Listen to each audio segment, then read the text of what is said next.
Heartland Sports with Jess Todd. Sponsored by Southeast Orthopedics and Sports Medicine.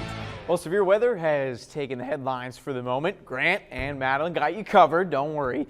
But earlier today, we had blue skies and sun, perfect weather for a good old-fashioned block party, SEMO style. The third annual Cement Your Legacy event hosted by the Redhawks men's basketball squad over at Arena Park in Cape Girardeau. Opportunity for the fans to see the new SEMO faces for the first time and interact with them in a laid-back setting away from the hardwood. That's the important part. Brad Korn helped start the very first block party a couple years ago, and he's passionate about keeping it going every year. When you talk about legacy, we defined it actually yesterday in our last basketball workout. It's action that's rememberable. And if we just do something one time and it goes away, who knows what kind of impact it can have. But I think it's something that people have now started to kind of get excited about. It's really an opportunity for the community to see our new guys that are coming in for the first time. It's the culmination, it's the finale of our summertime, and it's really something that we drive home throughout the summer with our guys about trying to give back to the community because, again, that's what makes our university and program a difference with the way that we do things, the way that we treat people.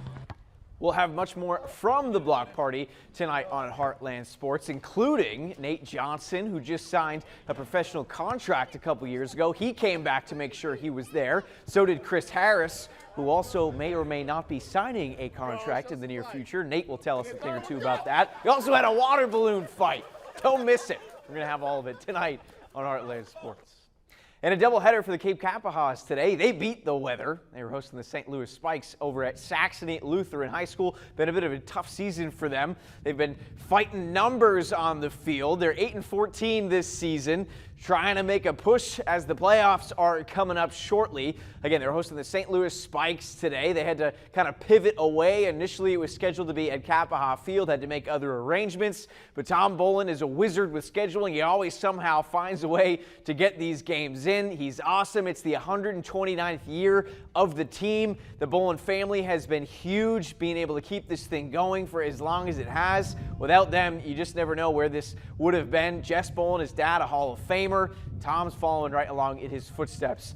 The Kapahas did lose game one, 10-0, unfortunately. We'll get you an update on game two, but just awesome to see them out there. And again, getting the games in. That's the important part, because some teams that may or may not be getting games in tonight with the delays, the Cardinals and the Catfish up in St. Louis at Busch Stadium. Cardinals TBD. They're going to release more information as it becomes available. As for the Cape Catfish, they're at Kapaha Field tonight. They've already pushed it back to 7:30.